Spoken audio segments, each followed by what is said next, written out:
Can we combine? I'm interested on those two philosophy of life.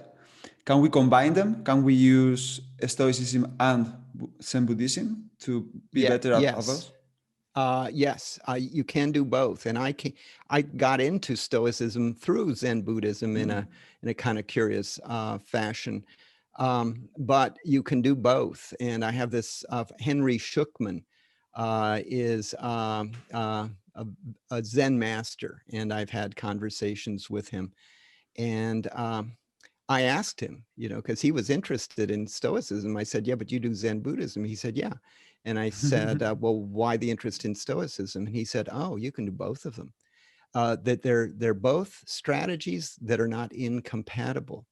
And actually, even if you told me you're a practicing Stoic, I would say there's some really important insights you can gain by doing some kind of Zen practice. And what I recommend for people, there's a Zen meditation called Zazen, which involves you sitting there for several minutes in a kind of a calm environment and simply letting your mind go blank.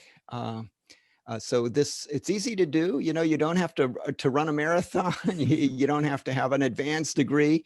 Anybody can do it. You sit there quietly for 5 minutes and let your mind go blank. And it can be 5 minutes that will change the rest of your life, because the big discovery you will make is that your mind is a very active place. So you'll say, okay, this is easy. I'm just going to let it go blank. And it kind of goes blank.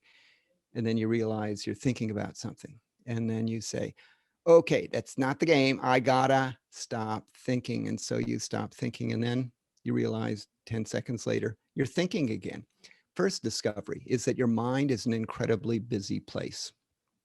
Most people don't find this out by meditation. They find this out when they're tossing and turning at night, when they're having trouble falling asleep, or they wake up in the middle of the night and they want to go back to sleep. And then those intrusive thoughts they're really annoying, right? They're keeping you awake, and it's your head, and you should be able to say, okay, lights out, but you can't. So that's the second big discovery.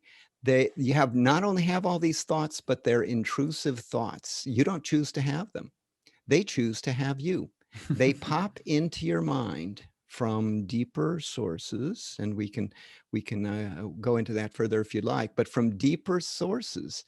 Most of them are focused on the future and the past.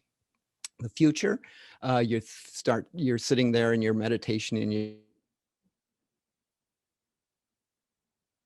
the future. So it's future looking, or the past, you think about something mean somebody said to you the day before, and you feel yourself actually getting kind of angry about that again. But to have a still mind is a very difficult thing to do.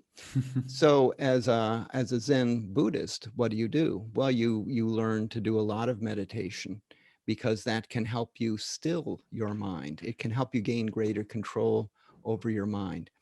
Stoics, same thing. Stoics say that's our big enemy, is those intrusive thoughts, because those are what are going to trigger most of our negative emotions.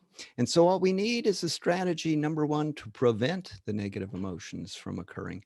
And number two, when they do kind of peek into our mind, you see the toe coming in, where you nip it in the bud. You just shut it off and say, okay, I realize it's there, and here's how I'm going to dispense of it.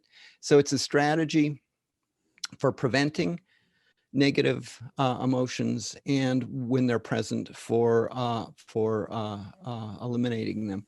Some people are confused about Stoicism. They think of Stoics as non-emotional or anti-emotional, but that simply isn't the case. They are anti-negative emotion, for sure, but they're pro-positive emotions. So things like delight and joy, they're fine with those. They even go out of their way to trigger those. It's the negative emotions that they don't like.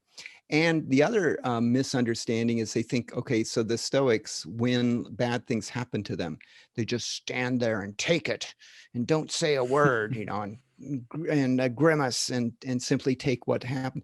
But that isn't their strategy at all. Their strategy is not to stifle or bottle up negative emotions, but to prevent them.